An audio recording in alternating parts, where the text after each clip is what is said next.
Skyhawk 813 Bravo Bravo, clear the runway.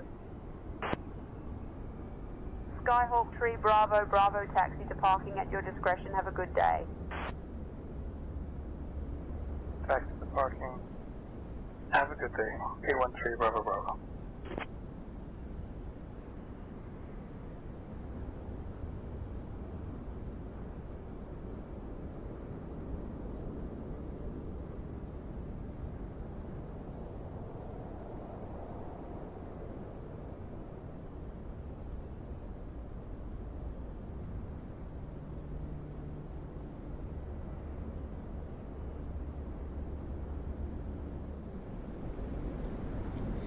Hello, hello, hello. Welcome to another live stream by Virtual Flight Diaries. And it's finally here, guys. The livery that I've been waiting for and the stream that I am extremely excited about. We're here with the DC-3 and we're going to be doing the Fate is the Hunter series, a book by Ernest Gann, who is it's about the early days of commercial aviation, and it's his memoirs and what he did through it's an amazing book. If you like anything old school DC-3, it's a must read. So we're here at Newark, and we're going to be doing a flight out of the book Airmail Route 21.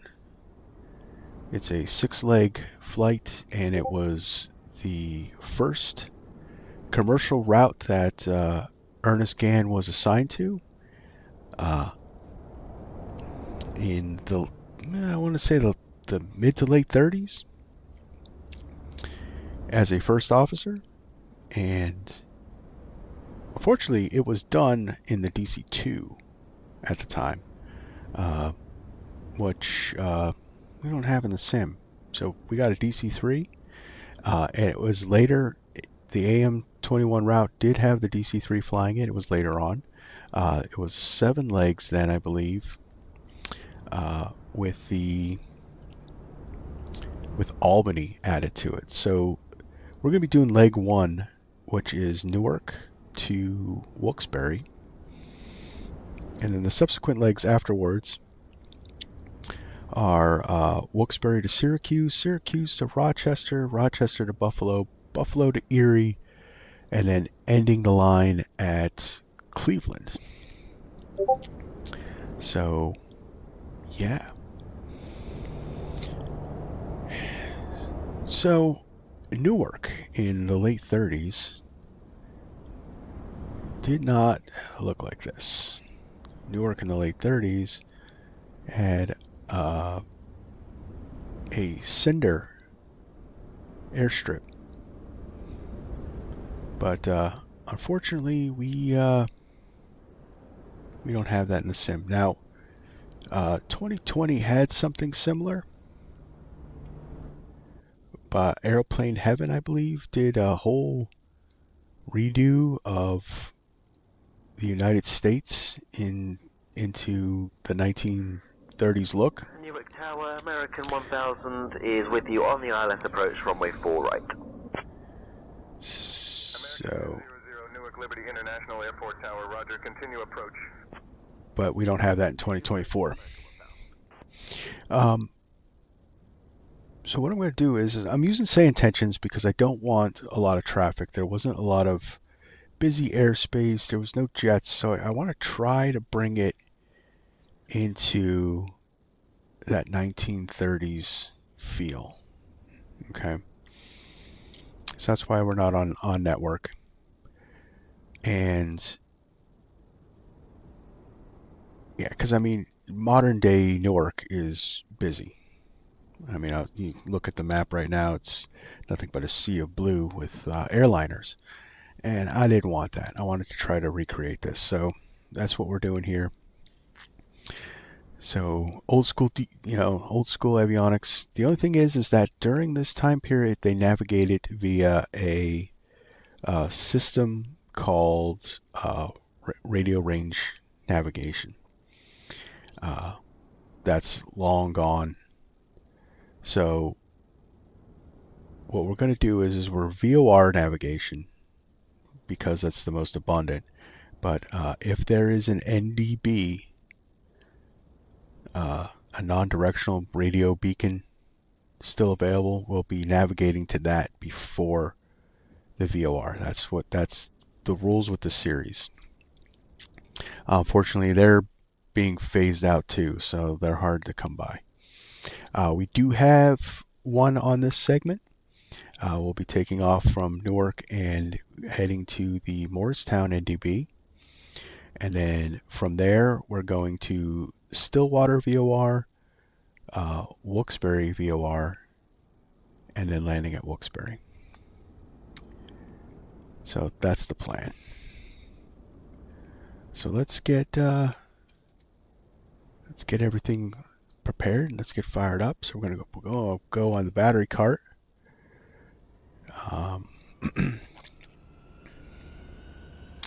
The position lights can come on. It's daytime, so the brights can come on. Just to let everyone know that we are in the cockpit. So when the DC-3 flew the AM-21 route, Ernest was actually a captain at the time. He did start on the DC-2 as a first officer. Alright, preparing for startup. The fire panel comes open. We're going to charge the hydraulic lines.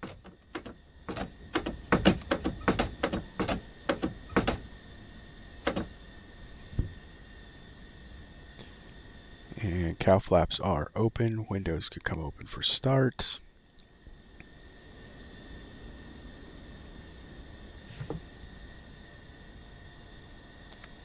Alright, cockpit preparation checklist. I have an abbreviated one. Entering the cockpit, so weight and balance has been set. Battery is off, switches off. Avionics were off, main ignition off.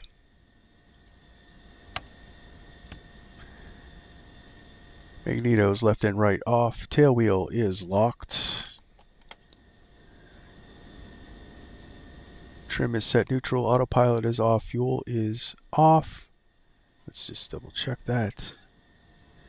Fuel selectors are off. Gear handle is down and locked. Flap handle is flaps up and neutral. Hydraulic reservoir is checked full. Got that right there.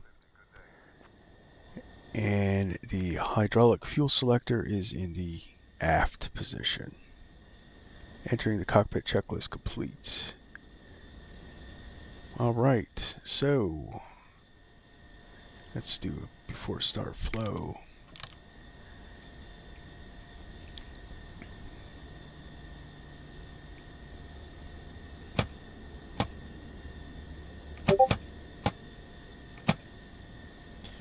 Fuel looks good.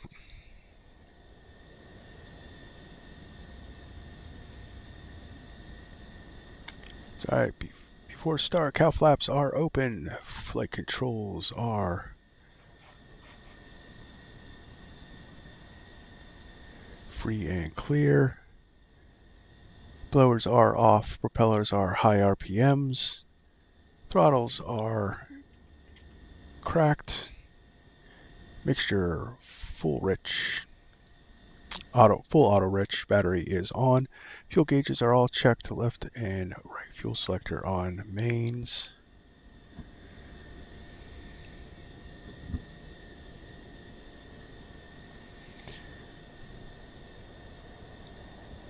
Beacon is on and the main ignition is on. Before engine start checklist complete. Booster pumps on. Give it a second.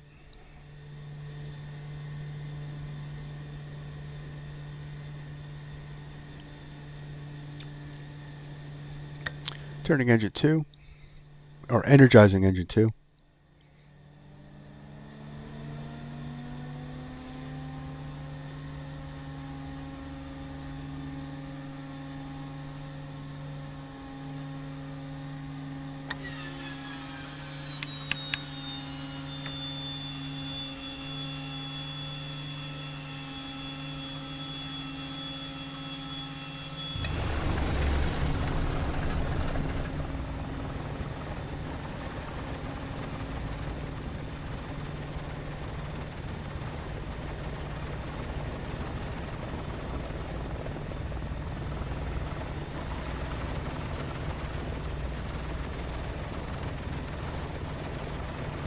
Bring that RPMs up to 1,000. Let that warm up.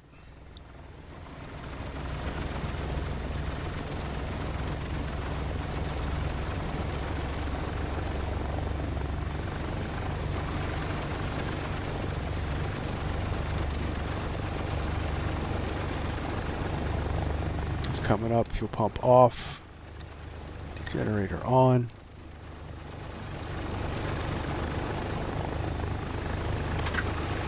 Carry on, cart away. Alright, that's a good start. Let's start engine 1.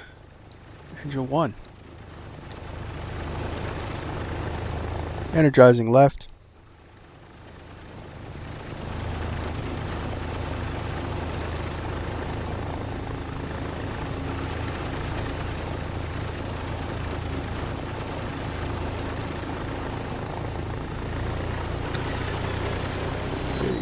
Six, 9, 12.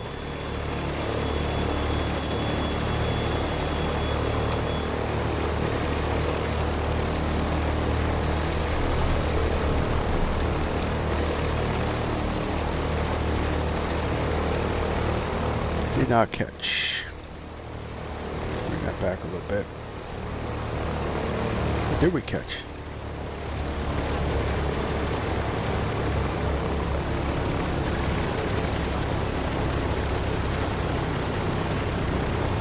We did catch it. Alright, engine 1 start. Bring that back.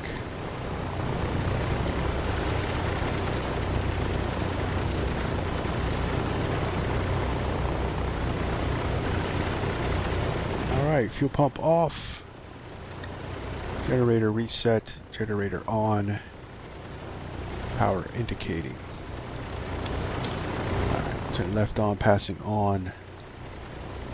And we'll get the pitot heat on. And the avionics come on. Alright, after start. Generators left to right on. Our radios are on. Altimeter set. Tail wheel unlocked. Lights all checked. Brake will be off for taxi. After start check was complete. So let's get the ATIS.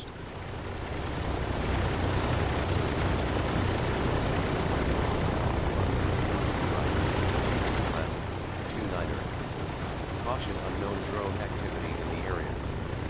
Advise on course heading, altitude, and if flight following is requested. Read back all runway and hold short instructions.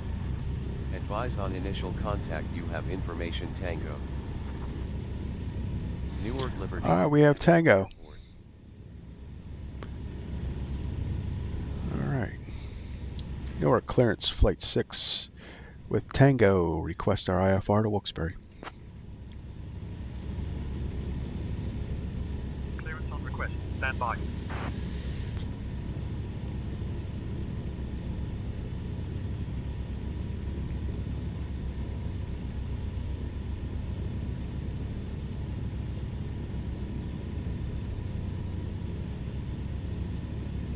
Yeah, so Gann had just... Cleared to Wilkes-Barre. Radar vectors Sparta. Then as filed, climb and maintain 8,000. Departure on 120.8 squawk 3561. And your departure runway was changed to 29er. Alright, cleared to Wilkes-Barre, radar vectors. Spartan then is filed, climb and maintain 8,000. Departure on 120.8 squawk 3581. And departure runway was changed to 29er. Oh, you know what? That's the wrong flight plan. What flight plan do I have? I'm not going to Spartan. The Brocketeer. Every streamer in the last 2 weeks is in the A350. And I'm just a little burnt out. This is a nice change of pace. I thought so. And I've been dying to do this. And A350 needs some work. We'll get back into it though. Except I have the wrong flight plan in, so we're going to fix that. We're going to fix that.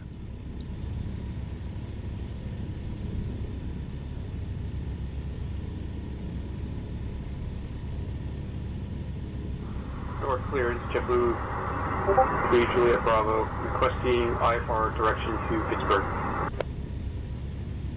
Clear to Pittsburgh, radar vector ZIM, then as filed, climb maintaining flight level 240, expecting flight level 360, 10 minutes after departure. Departures on 119.2, squawking 3754, JetBlue 3 Juliet Bravo.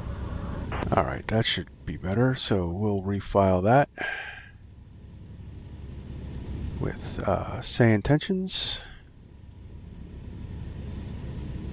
Yeah, everybody's doing the A350. I mean, it's a nice plane, get it working.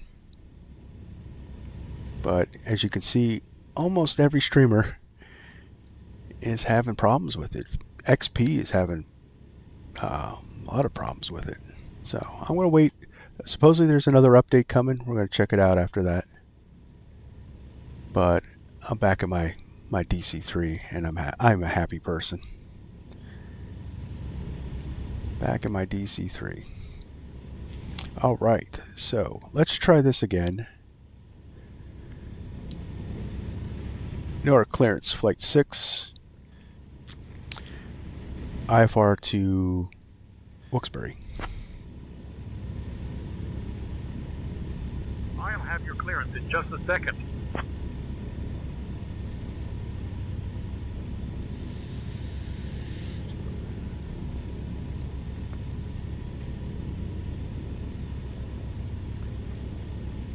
Alright, so how are we doing warming up? American 6, Newark Liberty International Airport clearance. Cleared to Wilkes-Barre. Radar vectors MM, then as filed. Climb and maintain 6,000. Departure on 127.6. Squawk 3114. Expect runway 22 right. Bring that back down to 1,000. There we go, 22 right. Okay, so cleared to Wilkes-Barre, vectors Mike, Morristown, and then as filed, climb maintained 6,000, departure on 127.6, squawk 3114, expect runway 22 right. Flight 6. Glad to see it. Fly what makes you happy is what I always say. Yes. That is exactly. Fly the flight sim that makes you happy. Fly the planes that make you happy. If a Cessna 172 puts a smile on your face, fly that all the time. That is a good mantra. All right, so we have our clearance. Let's switch over to ground here, and let's see. Put that in the box. So we got our 3114. 3114. Turn that on. All right, so navigating. So we got 392 is our NDB to Morristown. So I'm going to set that up first. Probably should get a better view here. Okay, 392. And we'll turn that on. And then we have two VOR waypoints to go to. So we got Stillwater, which would be 109.6. I'll put that in there, and then I'm going to put Wilkes-Barre in here on standby. It's 111.6.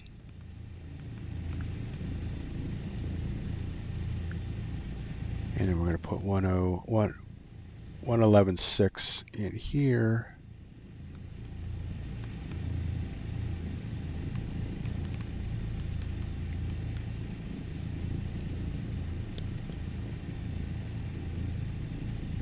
All right, so our navs are all set. Let's get our autopilot out. All right.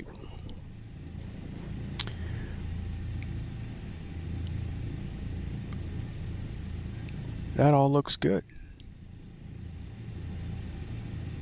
I like it. I like it. So we're picking up the VOR. We are not picking up the NDB yet.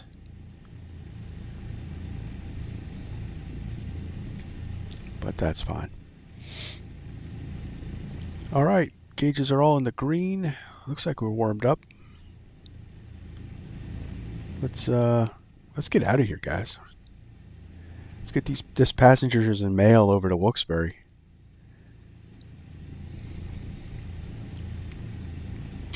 So, in Ernest Gann's first flight,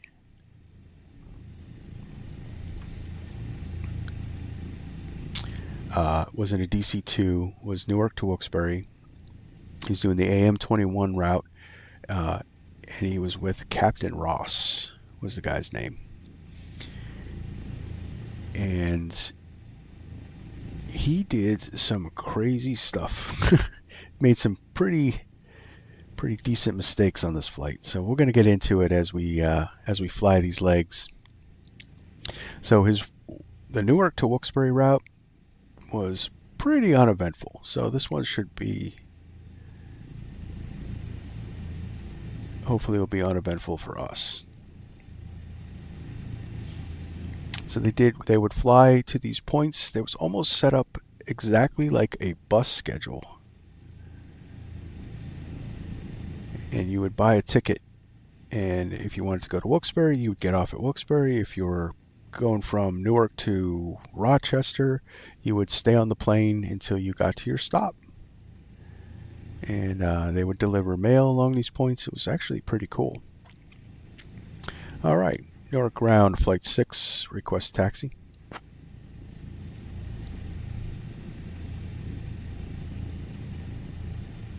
American 6, taxi to runway 22 right via Alpha Sierra Mike.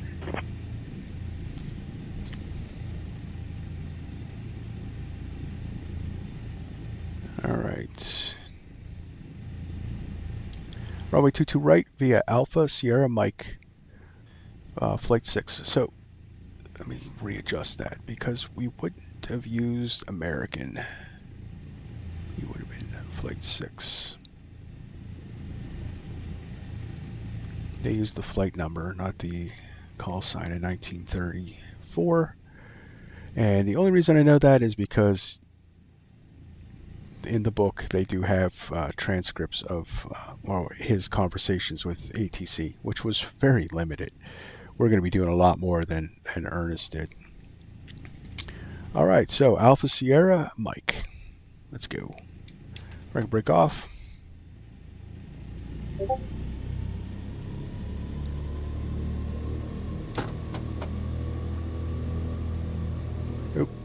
Tail wheel unlock.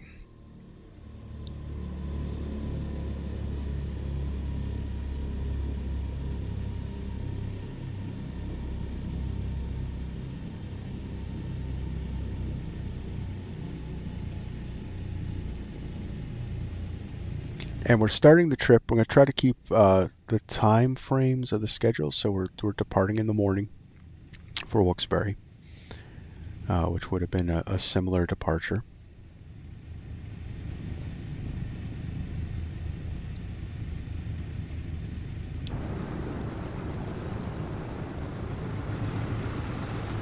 This beautiful livery I got on Flight Sim TO.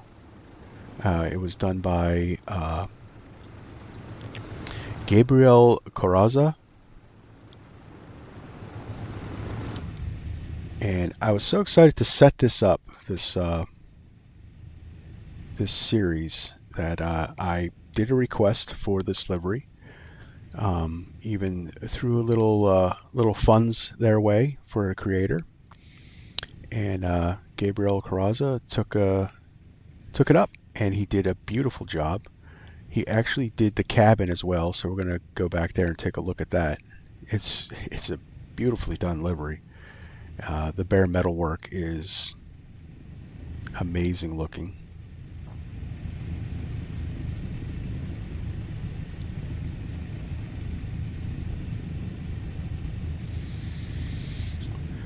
We're using the Pro Desk Sim throttle mods for the Bravo. You can pick them up at Pro Desk Sim. They're also a partner with the channel. So if you go over there and pick up throttle mods for the Bravo, I think they do the Turtle, it's Boeing TCA. use discount code Virtual Flight Diaries for 5% off. And we got Limp Rocketeer, the good old days. It won't be long. These kids coming up will never know what it was like to do VOR to VOR. No, I don't. I want to say probably in the next 10 years, 15 years, it'll be all GPS.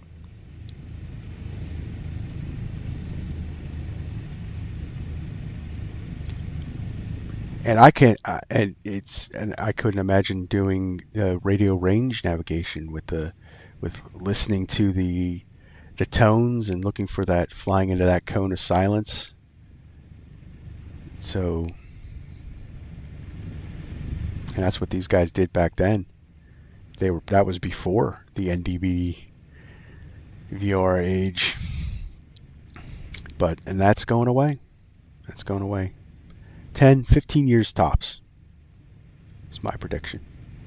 10, 15 years tops.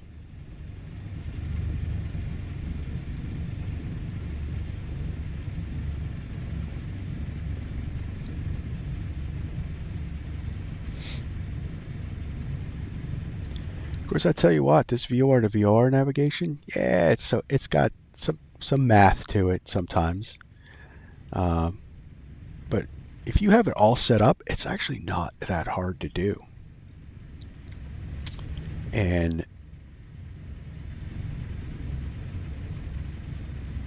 it's a lot simpler. Like the electrical systems in the planes are a lot simpler. I don't know. Plus, it's fun. It's fun. So I was going to do some wind correction calculations and stuff like that, but we're going to be pretty much a headwind the whole way. So there's not going to be any need to do wind angle corrections. But I'm sure over this series, the six legs that we'll be doing will have some point where we could crack out the E6B flight computer and do some things. All right, so we got it's Yankee.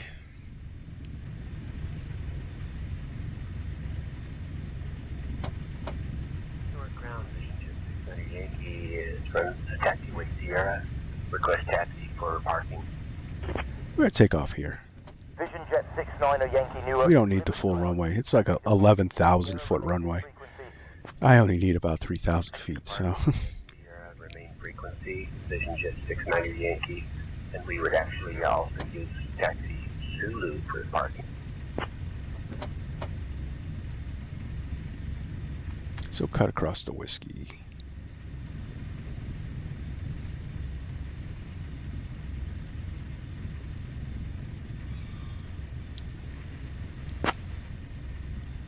Now we're going to want tower. And I'm actually going to have the pilot not flying do the radio communications. Even though, actually, you know what? Let's not. Because in reality, the pilot not flying, that was not his job. The captain actually did the radio communications. Alright, so tower. Newark Tower, Flight 6, holding short runway 22 right, ready for departure.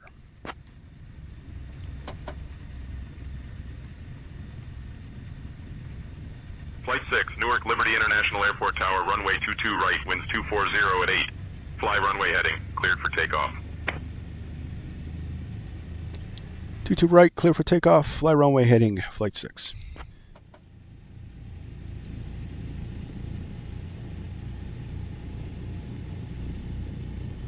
Alright, no flaps required.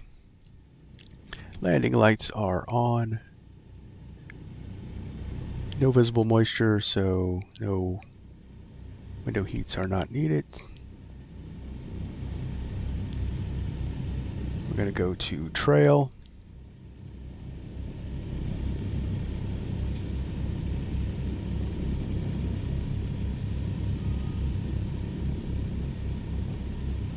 And we'll line up. And I overshot. That's fine.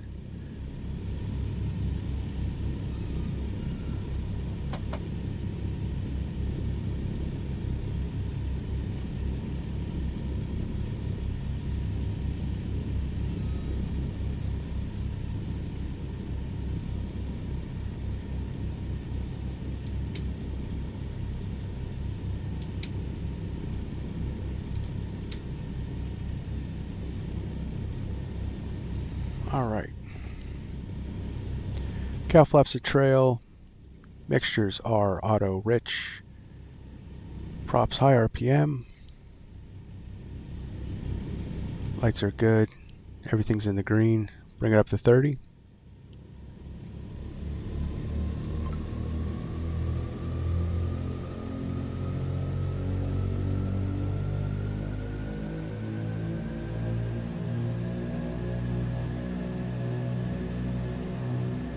.30 on the manifold pressure. All the engines are still good. Let's go.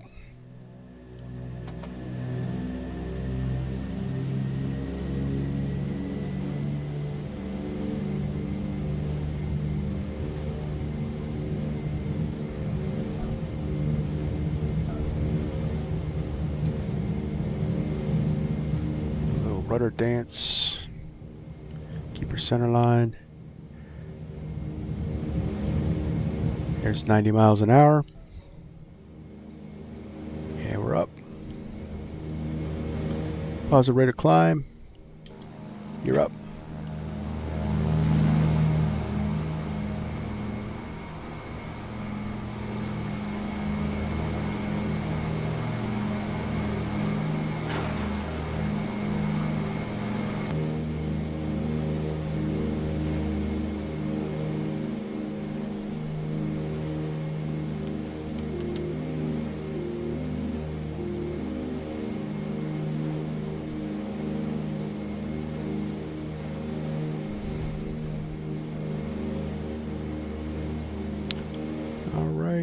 There's 400 feet. The hydraulics to flight.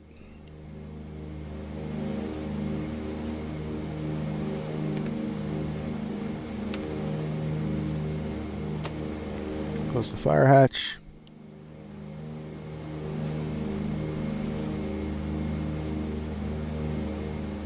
Flight 6, contact departure. Contact departure, Flight 6.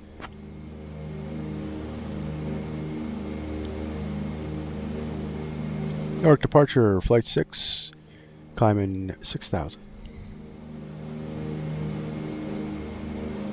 Flight 6, Newark departure, radar contact, cleared direct, MM. Clear direct, MM.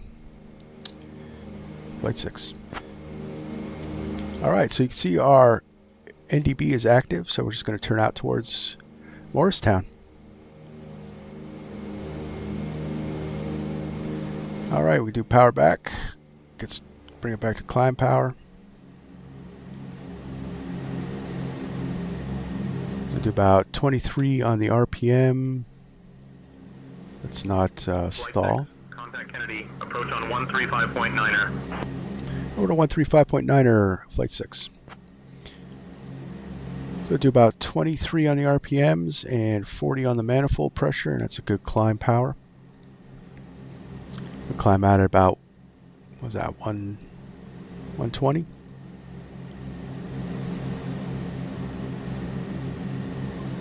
And it's real simple to use the NDB. It's one of the simpler ones. Just point yourself with the needles up and down, and you're good to go. Now, there's other things you could do this. So you would set this to the heading that you're at. You know, whatever your whiskey compass said, and then you could actually then adjust for any deviations.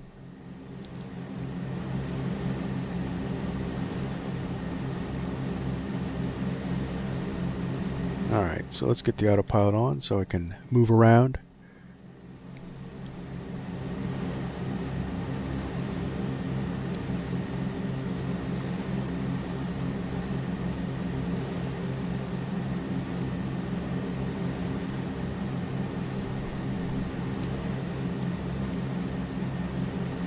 And I'll set the pitch. And we're off. Roger, descend and maintain 3000, turn right heading 025 for vectors for ILS runway 22 left, altimeter 30. There's just something really beautiful about these old airplanes. United 1540, turn right heading 045. Roger, turn right heading 045, United 1540. And if I could, and I could make a YouTube channel where it is nothing but classic planes and we had more of them, more variety of them to fly, I would forget about the modern day airliner. That's how I feel about these classic airliners. Then maintain 3000, turn left 020, Vision Jet 1 Juliet Foxtrot. Is New York City. Contact New York approach on 125.7. I mean, look at that. And Carrazzo did a really awesome job on this. I mean, he has the airmail routes on the tail. AM-7, 18, 25, 30, because this is out of Detroit, so there's different ones. New York approach to Ernest, 848 Juliet Bravo climbing through 2000, 8000.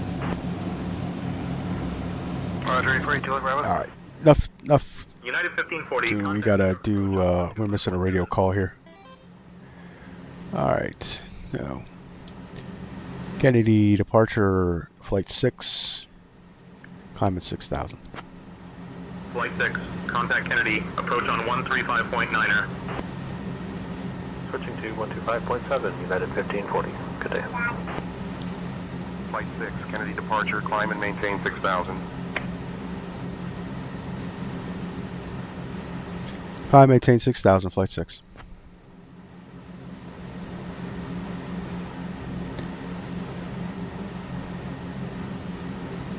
So, Limp Rocketeer, I've been on the iFly 737 MAX kick lately. I really like that plane. I like these oldies as well. You know what? That was a nice plane, and I know it's coming. I mean, I did a couple streams with that plane, and I actually belonged to Southwest Virtual Airlines, and I flew that quite often. I know it's coming to 2024, so when it does, we'll bring it back. But iFly did a really good job with that plane. They really did. Okay. What? Oh. That's not good. That's not good at all. I'm chit-chatting.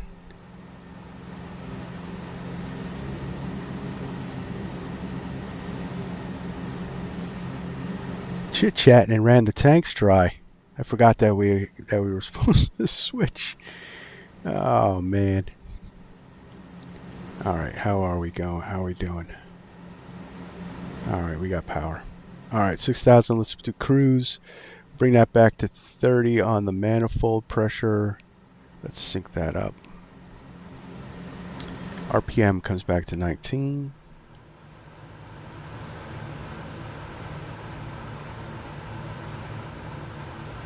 It looks like we're still Coming up in about 20 minutes. Reach out if you want an early start. Expect the ILS runway 4 approach into Wilkes-Barre. Wilkes-Barre. I'll expect descent in about 20 minutes, and we'll expect the ILS runway 4 approach into Wilkes-Barre, flight 6. So, what's cool about Wilkes-Barre is, and I'll tell you that, is that it is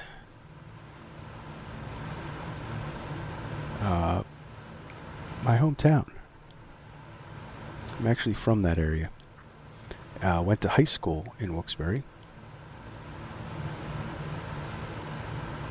And I could certainly tell you that the airport, the Avoca, or Wilkes-Barre International, Avoca, does not look like it does in reality in the sim.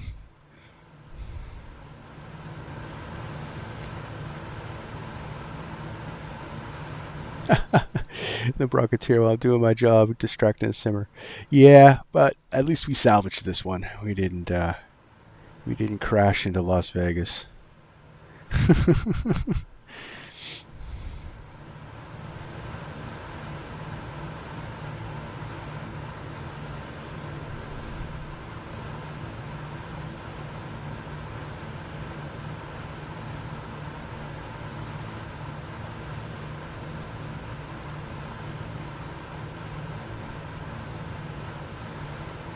Okay, is this not working?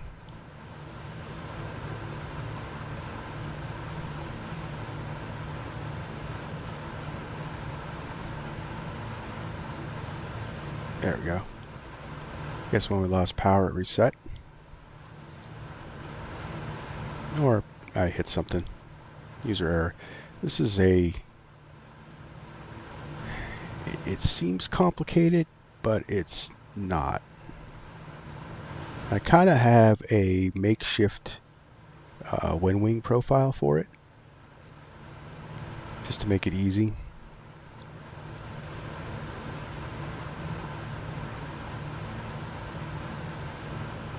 Alright, so we're passing Morristown. You could see we're passing Morristown because the beacon is now going to from. So now we're going to turn out towards Stillwater.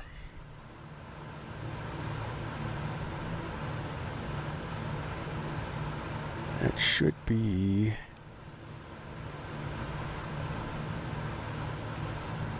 $2.99, somewhere on there.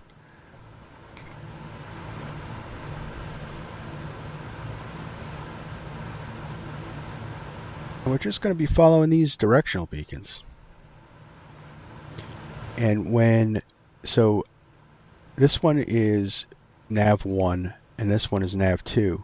So when this fires up, when we get into range with Wilkes-Barre, we'll know that that one is active. We could, once we pass Stillwater, we can go right to the Wilkes-Barre navigational beacon.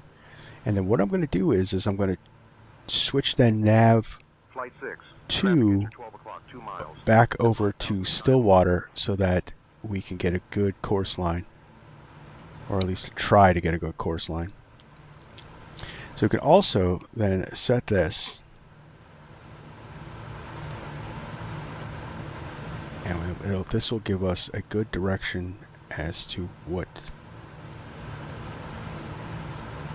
So we center the needle just like any other VOR, and it shows us, so 299. So we need a little bit of a bump to the left,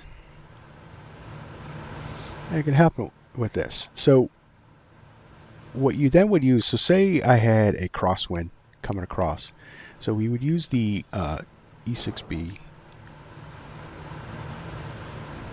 which I have right here, that doesn't get cut out with the green screen. So E6B, and with that we can get our angle that we'd have to fly, and then you could hit the crab so that you don't blow off course.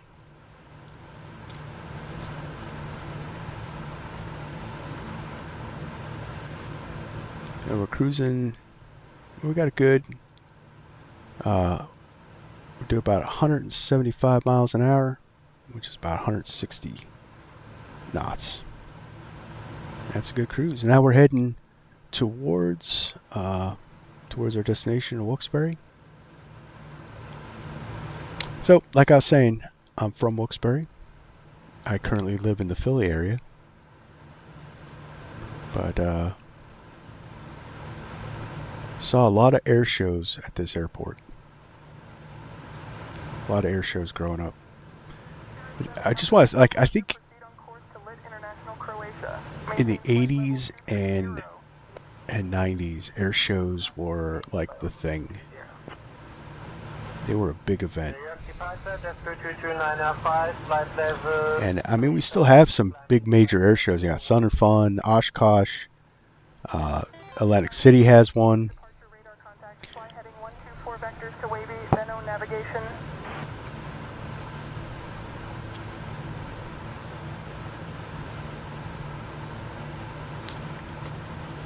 So Beyond ATC had an update today, so I'm not on the network. Got to check it out and see if they fixed it.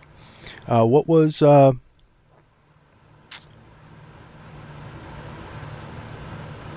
broken in Beyond ATC? I haven't used Beyond ATC in a little while. I mean, I've streamed it a couple times, but I know they went to a different AI model, more open verbiage AI model, I guess.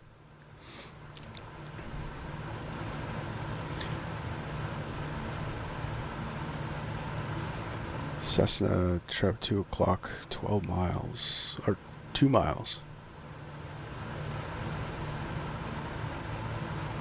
Kennedy approach flight 6, so we're looking for that traffic.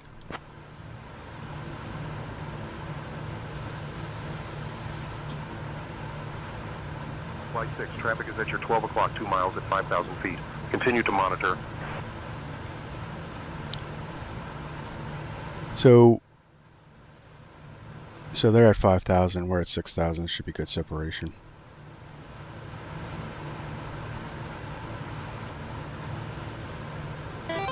Oh, vectors mainly. See, and they were doing so well with vectors, I thought. That's the problem.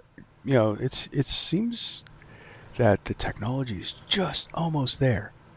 Even with say intentions, sometimes it's really good, and other times it's like you just shut it off. You get so frustrated.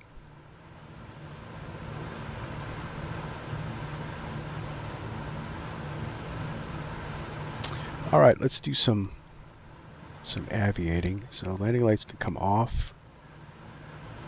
P2 heats will stay on just in case, because it's, you know, Microsoft Flight Simulator. And we got fuel pumps are off. They should have been on for departure. Just got excited. Forgot that one. All right, we'll close up the cow flaps for cruise. Kennedy departure, FedEx 9900, heavy, afternoon, climbing past 5,000 for flight level 210. FedEx 9900, heavy, Kennedy departure. Climb and maintain flight level 230. Close and can go off. And that's good for now. We'll keep them on the auxiliary tanks, because if you look, our mains are dry. That is pilot error. I should have filled the mains a little more, but I didn't. Maintain flight level 230, FedEx 9900, heavy.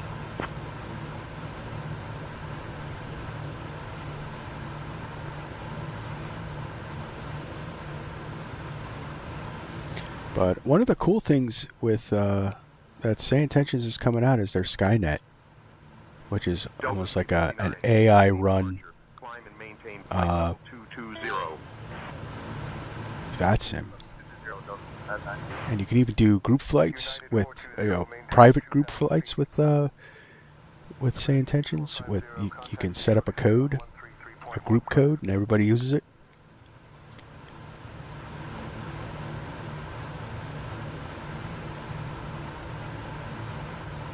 Hey, rewrote the whole thing with vectoring. Okay. What do you think? Mexico City to Monterey should be a good test. Definitely would be a good test.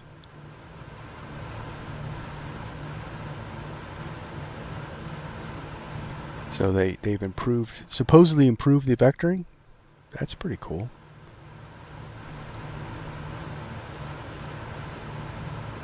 The only thing is the traffic injection is pretty good with Beyond ATC. Say Intentions still isn't quite there yet. Actually, they're not there at all. But they keep saying that they're working on it, and they're not going to release anything until it's perfect. That's kind of their model. FedEx 9900. I mean, I do have some traffic in Say Intentions. It's alpha, since I'm partnered with them. 133.15, FedEx 9900, heavy. And it's really not that good.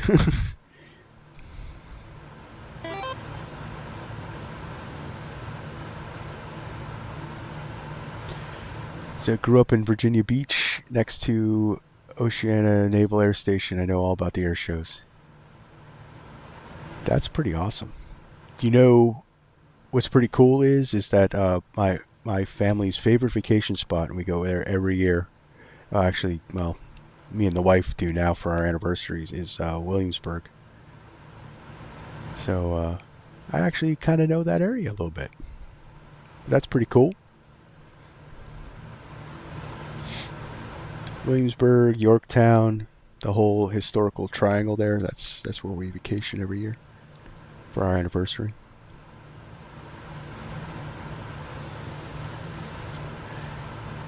And Williamsburg Newport News Airport is actually my testbed airport for any general aviation plane. I do a flight from Wings Field here in Philadelphia down to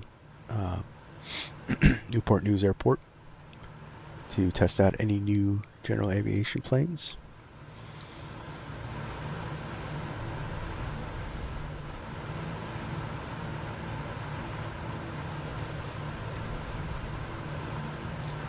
Adjust my seat here. All right, we're looking good. Looking good.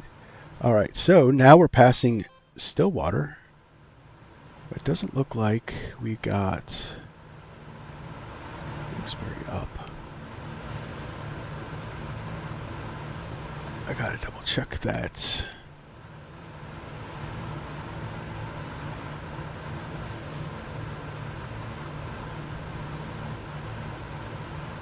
What is Wilkes-Barre's VOR? 111.6. 111.6. Do I have 111.6 in here? I got new glasses. I can't see anything. All right, let's switch. Descend and maintain 4,000. Altimeter 30.21. Okay, yeah, there we go. We're up. All right, so 109.6 can go in the other one.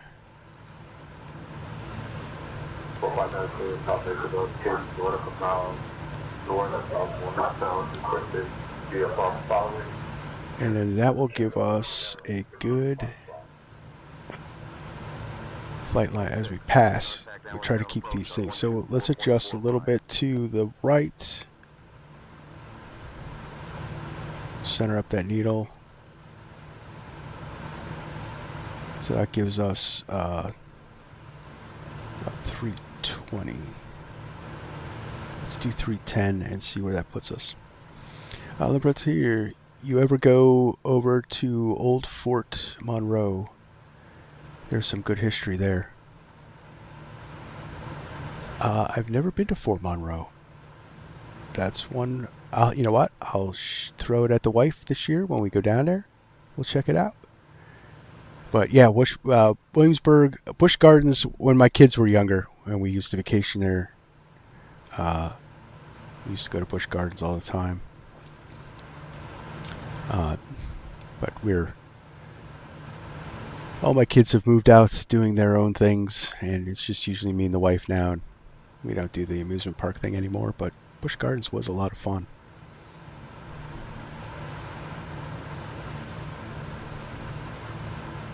All right, so we'll contact Allentown approach. Allentown approach, flight 6, 6,000 feet.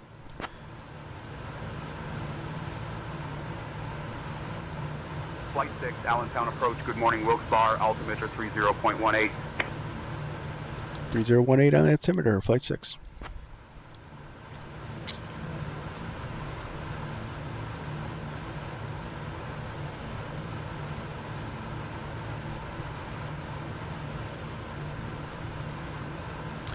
So, in the late 30s, the first officer's job was to load the plane, put all the luggage on board, prep everything. He was to do the navigation, flight plans, all the calculations, wind correction, so on and so forth. And the big thing with Ernest was his first trip, and he didn't load the plane right. So they got delayed at Wilkes-Barre, which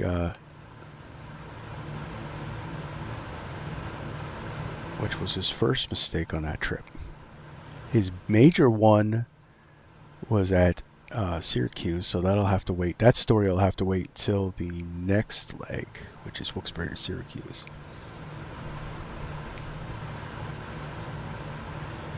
See, I'm an old guy too now. I love the history thing. We actually stay in Williamsburg. We usually stay in one of the taverns in, Wilkes-Barre. In Williamsburg, we stay in one of the taverns, like right there on Duke of Gloucester Street.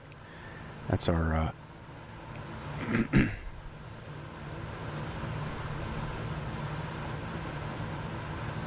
over to Wilkes-Barre approach, flight 6.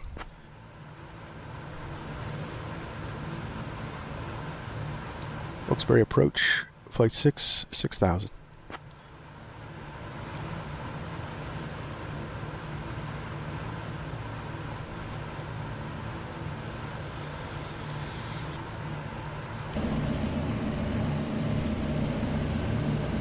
We are just humming along. Comanche Bravo Alpha Echo, contact Allentown Tower on 120.5. Tower 120.5, Comanche Bravo Alpha Echo. Alright, so while we got some time, I want to show you. United 1627 is going around. You gotta check out this cabin. So,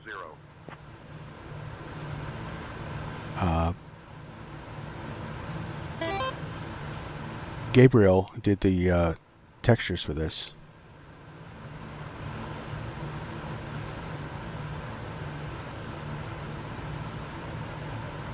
There's so many blocks. Where are we at here? Okay. So he did all this in the American Airlines blue. And if I could actually get this to work.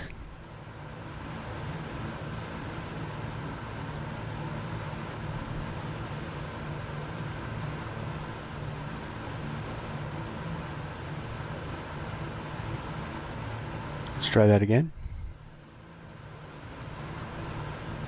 I know you can do this because I've been all around here.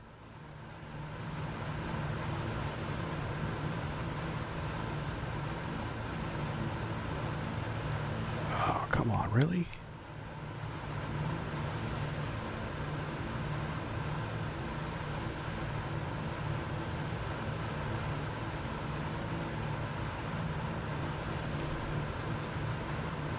There we go. Even put the American Airlines logos on the seats. And we got the galley baggage compartment back here. That old school coffee pot maker. It's pretty cool. This guy did a beautiful job on this plane. It said, poor fuel planning and poor flight planning gets people killed. Ask the band Leonard Skinner about that. Oh yeah. If I was only filthy rich, I'd be able to recreate a plane like that. Wouldn't that be cool to actually own one? I know Rob Randazzo owns one. Except his is all modern in here. He's got GTN 750s and everything in his DC-3.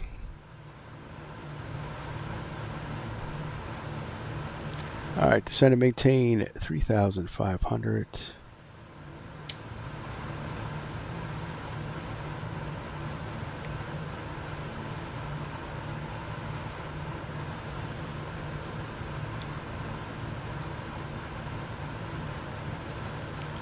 So we're going to want the ILS-4, so let's look at that real quick.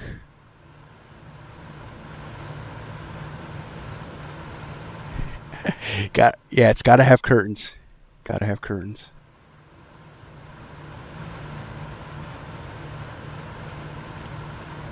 All right, so 109.9 is our ILS frequency.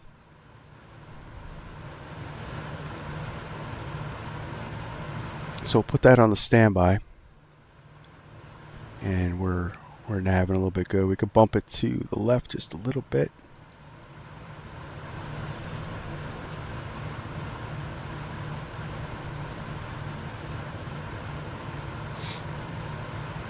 And I'm going to prep for our approach, so I'm going to move this to 045. And we're going to move this to 045. Expect visual approach, 120.1. Bravo Echo is going 319.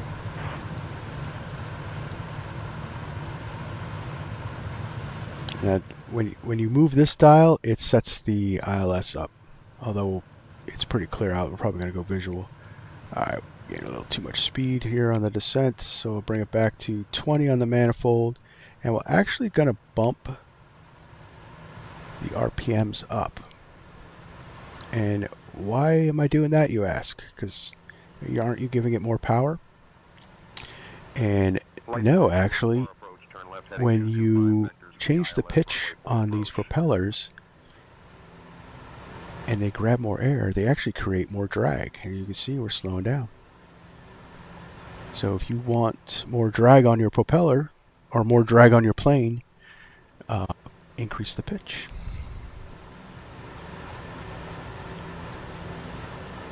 But yes, they do offer more power if the manifold pressure was higher. They bite more air, and you could, so for go around, we're actually going to be closer to 25 on the or 2,500 on the RPMs. But we'll just bump it up to about 2250, somewhere around there, just to give us some more drag, slow us down in this descent. And I'll bump ourselves over to the left a little more, keep us on track. Those are 225 vectors for the so there we go. Heading 225 vectors for the ILS 4 approach, flight 6. Alright, so let's go 225. Flight 6, turn right heading 100 for vectors to the ILS runway 4 approach at Wilkes-Barre. Wilkes-Barre. What do we got? 100. No. That's a bad vector, guys. We're going to stay on this vector. 100 is heading back towards Newark.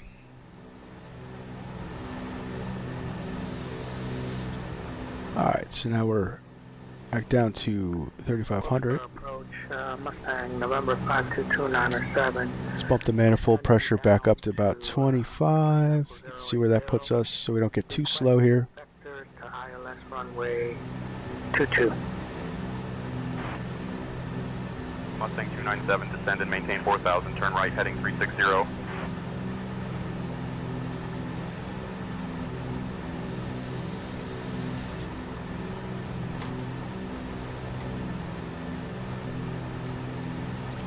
Yeah, we're looking good. I'll tell you what, we'll take a better look at that cabin. This is only an hour airtime. We have more time on our trip to Syracuse for the next leg. We'll take a take a better look at this this plane interior. But once we get on the ground, before we do the replay, we'll take a look at that cabin because it's really cool. He really did a really nice job. And this plane only has the classic setup because he put the passenger door on the right-hand side, and apparently, if the passenger door is on the right-hand side model setup, you can only make the classic panel. So there is no modern panel with this livery.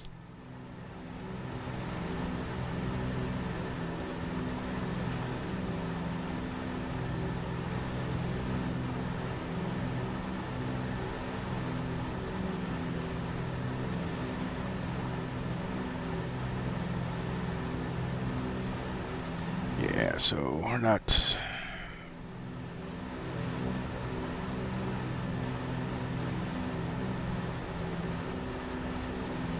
Yeah, we're not going back.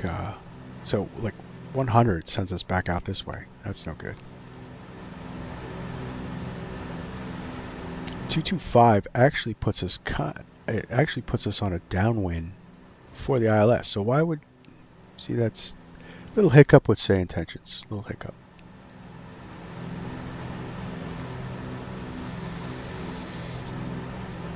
So we're actually setting up for our approach here. And I'm going to tell you what. We're going to climb a little bit because we're going to climb up to 1,000. Or up to 4,000 because of there's altitude constraints. Because there's a lot of mountains. They don't call it the Wyoming Valley for fun. It's actually in a valley.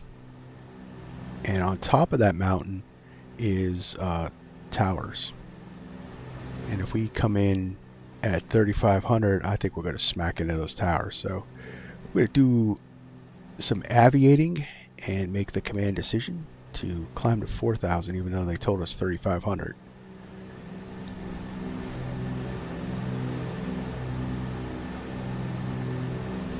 Turn right 245. Turn right 245, flight 6.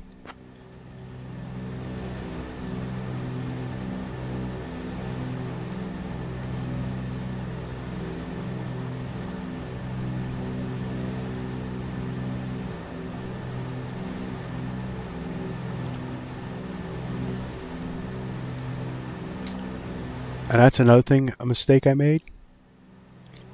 That's why it helps to have a real first officer, because this plane is a lot. Is we should have been cruising on auto lean. I left it in auto rich. Probably one of the reasons why. Not only was it poor fuel planning on my part, but another reason why we ran the mains dry was because we were running full rich the whole time. And I only put 100 gallons in. Yeah, 100 gallons on either side. We should have ran longer than that.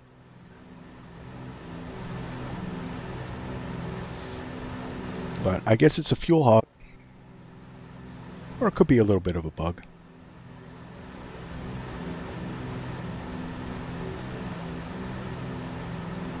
But, alright, so our mains are empty, so we're going to definitely keep them in the auxiliary. We're already auto rich for landing. Propellers are set. Throttle is good.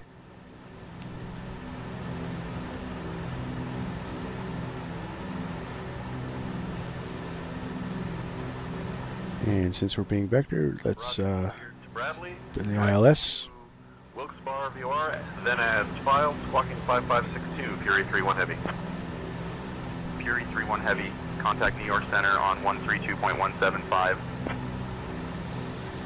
Clear direct to Wilkes-Barre VOR, climb and maintain 230, Fury 31 Heavy. Alright, so we're coming on a real long downwind. We should be turning shortly, actually. So, over here.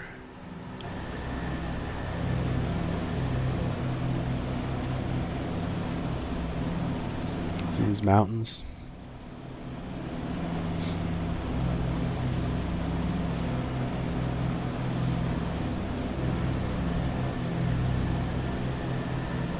Turn right heading 265.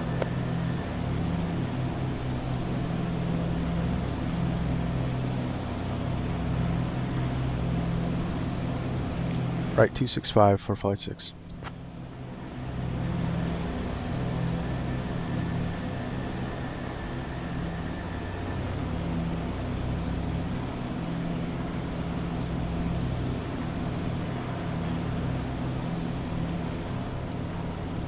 But a lot of these mountaintops have these towers.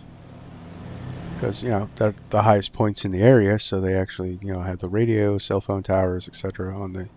There's even a wind farm near Wilkes-Barre as well. I think that's on the other side, though.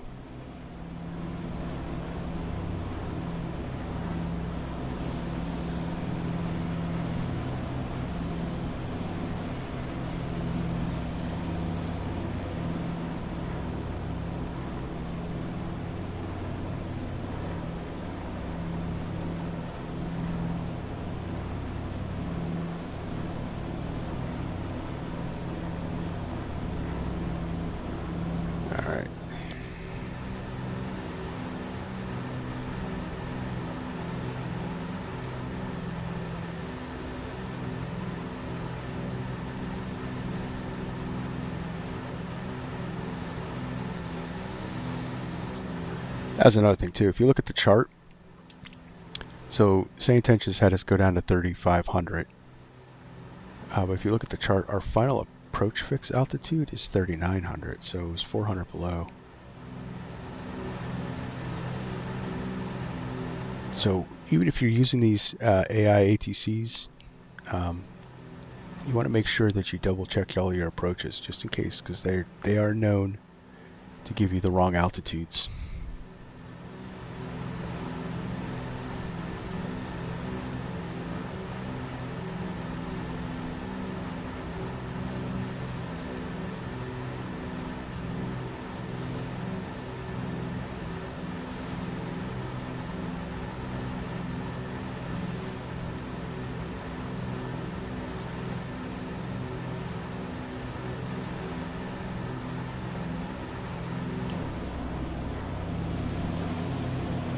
Proceed direct heat.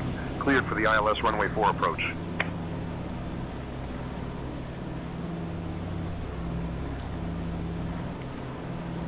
Alright, so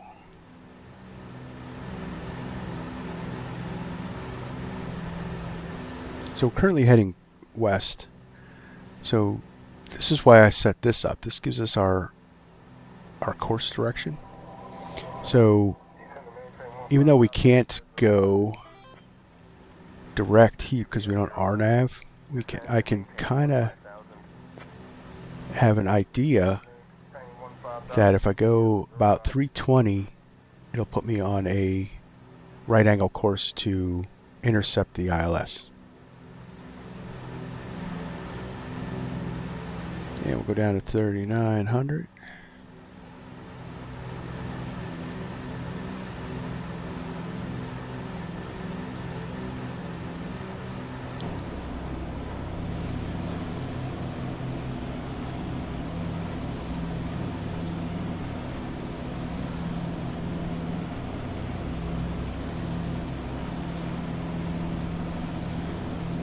Beyond ATC, make sure you use the radio controls the right way, volume, etc. Oh, cool. It's part of the update. I'll have to check it out. I'm on their Discord. I'll check it out.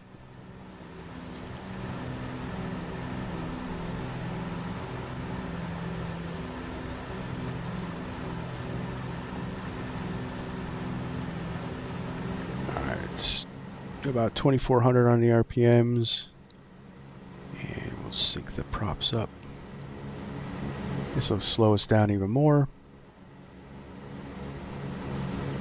25 on the manifold's good now. 160 miles per hour is good.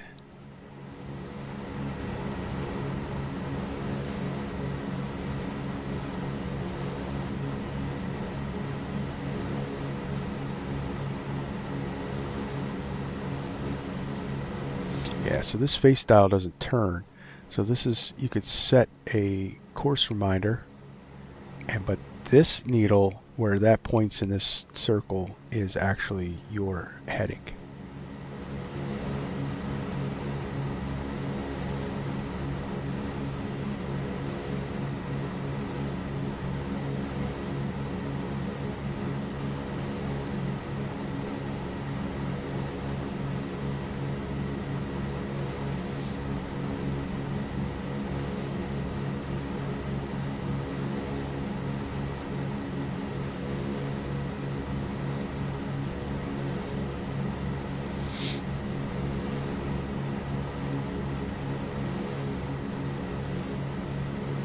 What makes Wilkes-Barre real tricky is, for one, it's a single runway running straight down the valley, and the valley actually causes a lot of wind turbulence.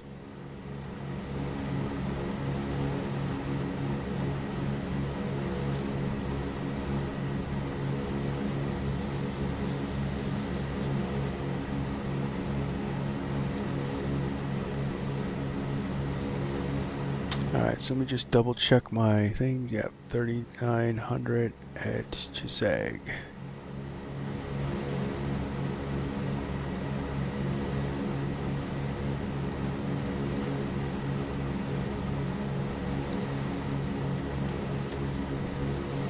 wonder if that fix heap is over the Keystone landfill, and that's why it's called heap.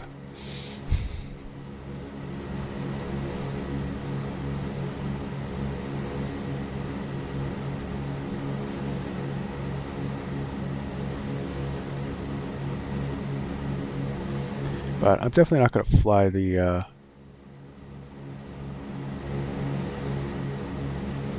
so this here, you see, this is the Wyoming Valley.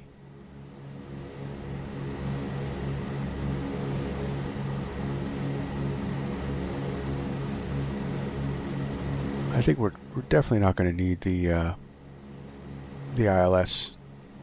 It's actually a lovely morning.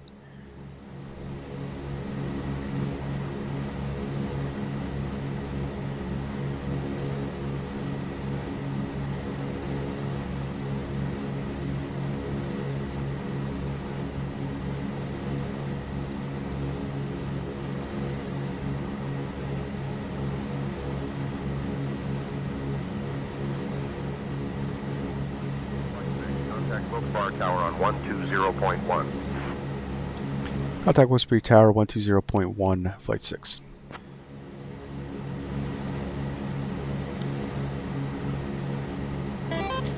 Wilkes-Barre Tower, Flight 6.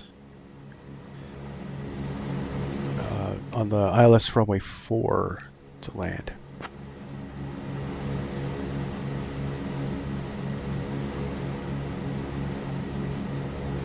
Flight 6, Wilkes-Barre Tower, winds 230 at 3. Runway 4, clear to land. Runway 4, clear to land, Flight 6.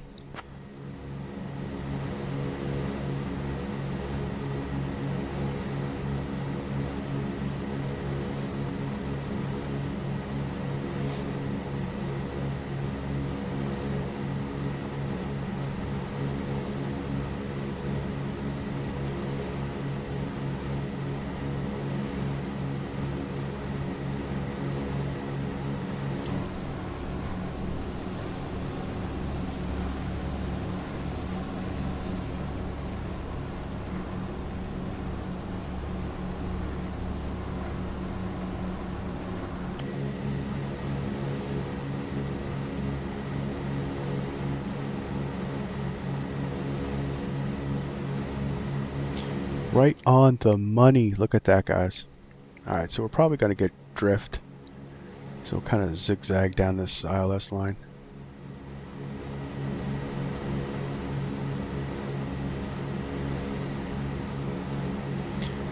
But 3,900 puts us at the proper altitude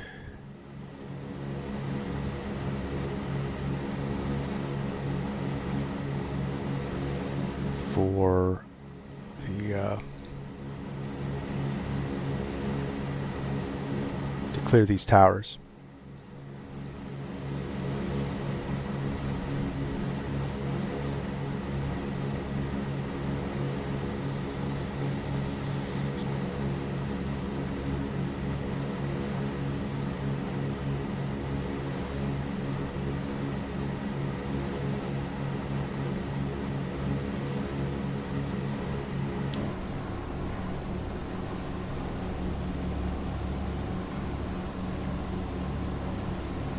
And these towers do exist, which is pretty cool.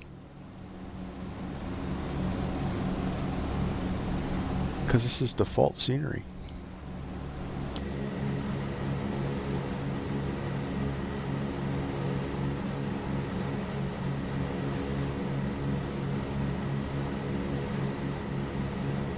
You already cleared me to land, Bravo Echo 2319. I have in fact landed right now.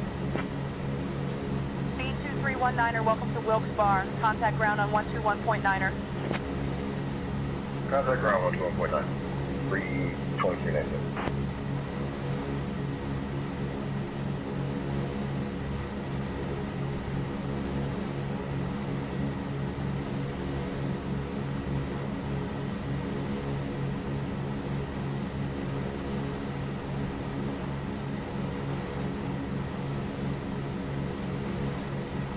Alright, we're intercepting the glide slope. So set the decision height altitude 1,200 feet and Once we intercept, we'll head down. I'll set the pitch.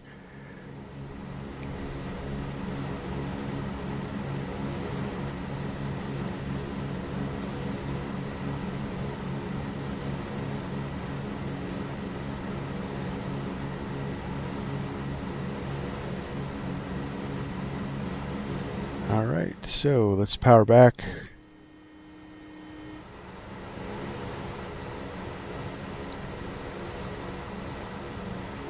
Here's 170, first stage of flaps could come out.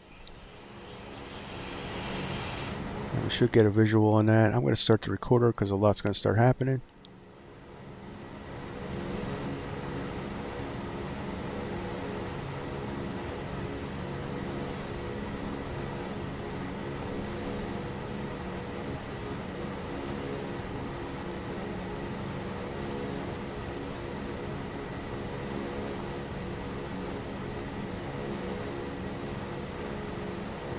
Should see the runway soon. I think that's out right here. Alright. Here's 150, gear down. Flaps to half.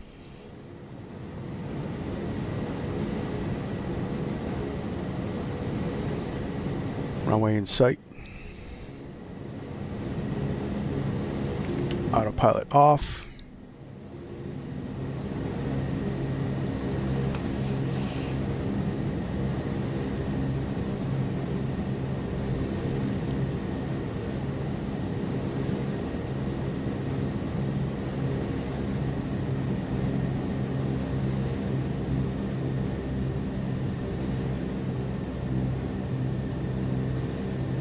Alright, below 112, we can go flaps 3/4, gear down. Let's get a better lineup on the runway. As you know, that's Interstate 81.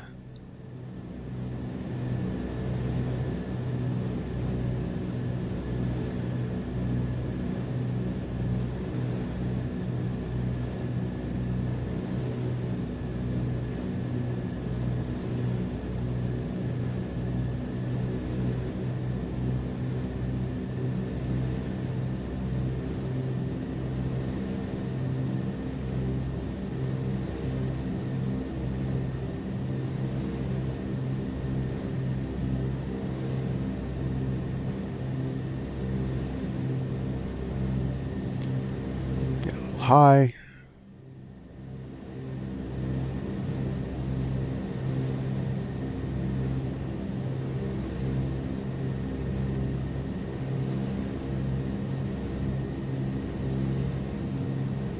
Fix our view here. American 1073, welcome to Wilkes-Barre. Contact ground on 121.9er. 21.9. And flaps full for landing.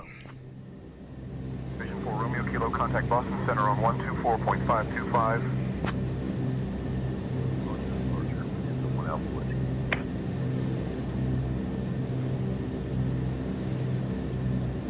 And we'll power back just a little bit. It'll bring us into that VREF speed between 90 and 80.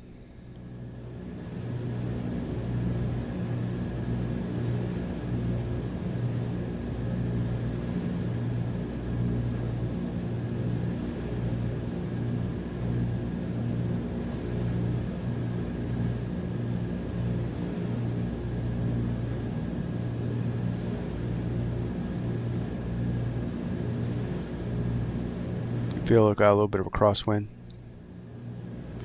So we'll try to counter that.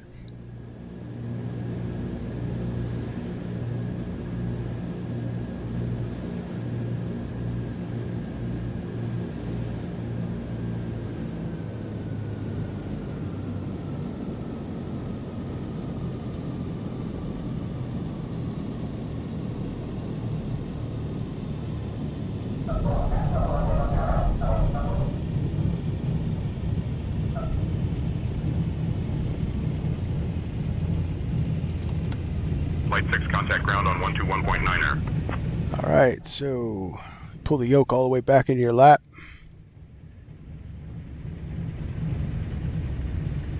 counteract that.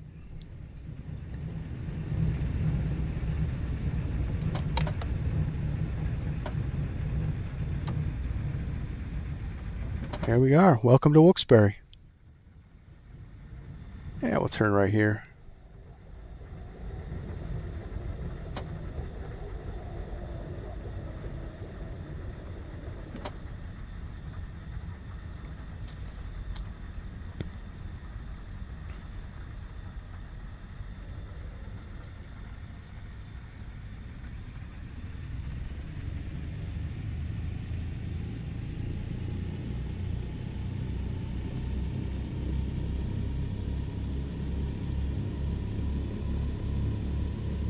That was a pretty good landing, actually. I like that one.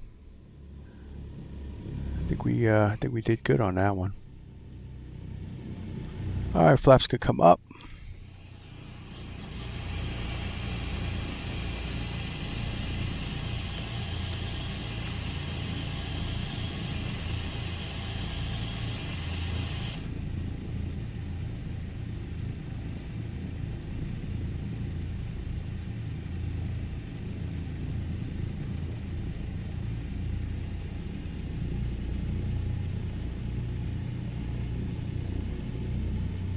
That will bring her right over here, and we'll shut her down.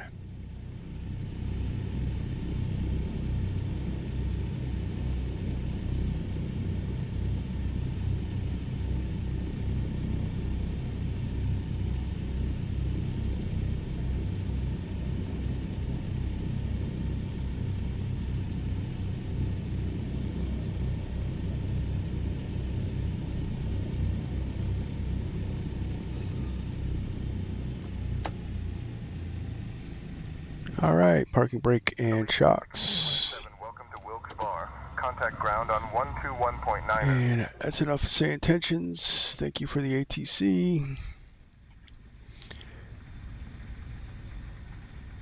All right, position light off, brights off, pitot heat is off, passing light off, landing light off, beacon light is off, well, beacon light on, avionics off, and cut off.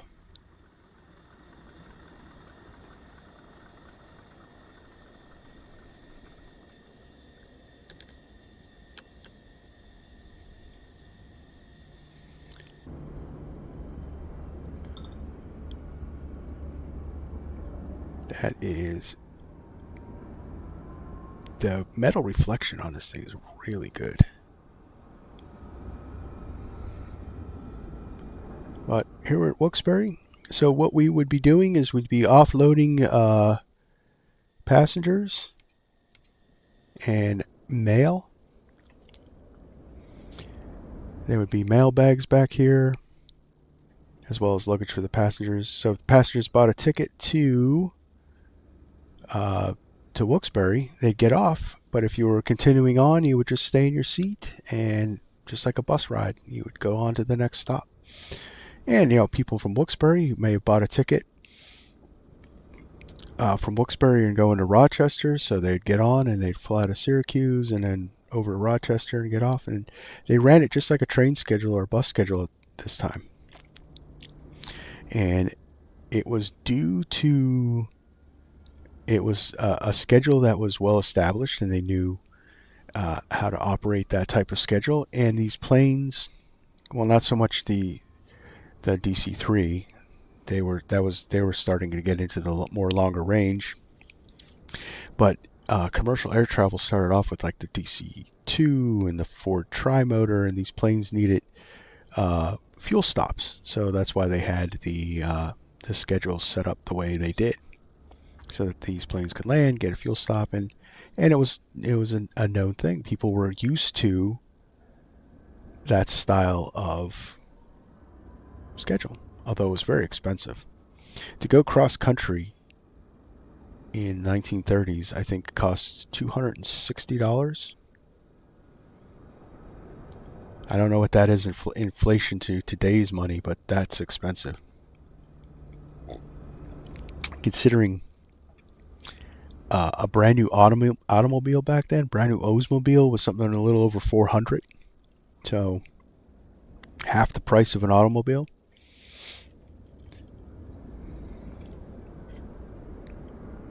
Alright, so let's see if... Let's set the plane up. We're on battery. Let's turn on the avionics. Passing light, position lights, tail bright. Okay, that looks good. Let's see if auto start works.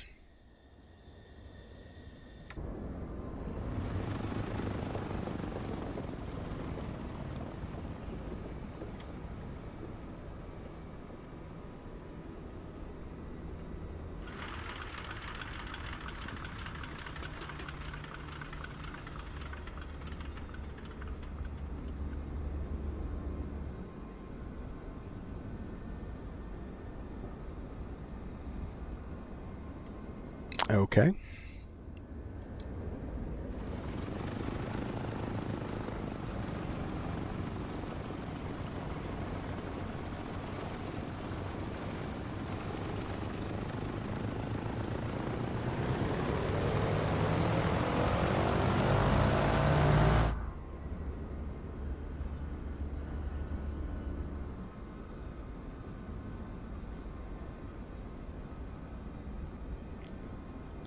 Doesn't seem to want to work.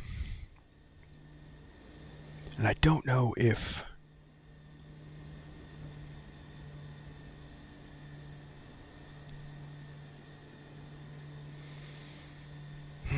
I don't know if...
All right, well, let's just see. Find valid airport data at this position.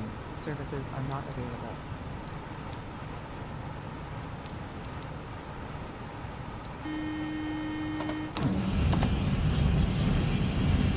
Check out that landing.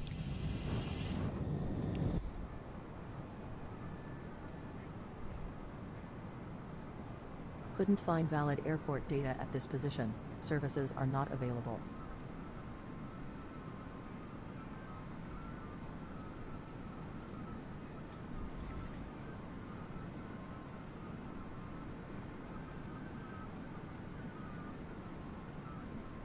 Yeah, I have a feeling that our propellers are just windmilling out there.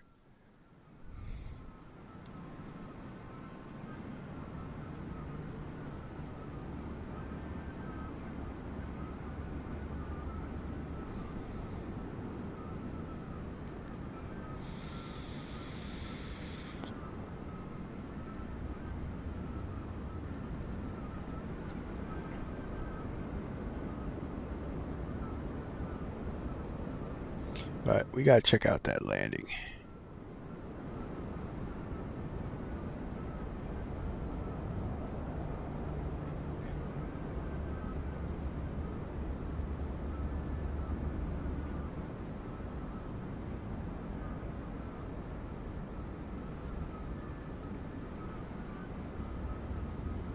Oh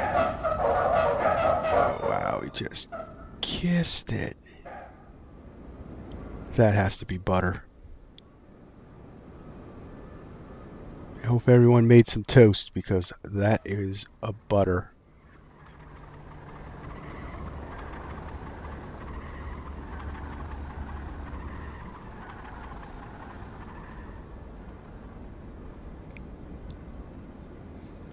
"66 feet per minute, less than a G."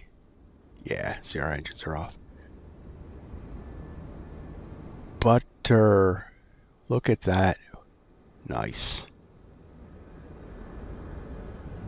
Alright guys, thanks for watching. Thanks for coming along for our first leg of our Fate is the Hunter tour. Flights based on Ernest Gann's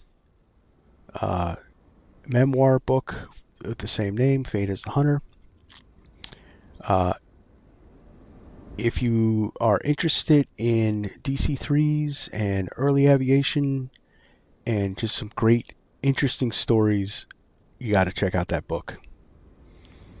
All right, so I'm gonna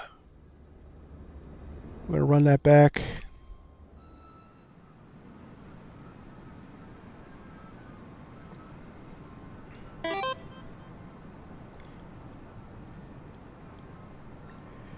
The Rocketeer, yes, have a good night too, man. Then thanks. Yeah, it was one of my better ones in the DC-3. All right, guys, so that's gonna be the stream. Thanks for watching. If you haven't already, subscribe, hit that like button, helps out the channel. I mean, who doesn't like a DC-3? And the next one in this series, we're going to be doing Wilkes-Barre to Syracuse. So you want to hit that notification button, tune in for that. I don't know yet what's up in the air for Wednesday night's stream, but we'll certainly have something put together by tomorrow. So once again, thanks for watching, and this is Virtual Flight Diaries. My name is John. Stay safe, stay healthy.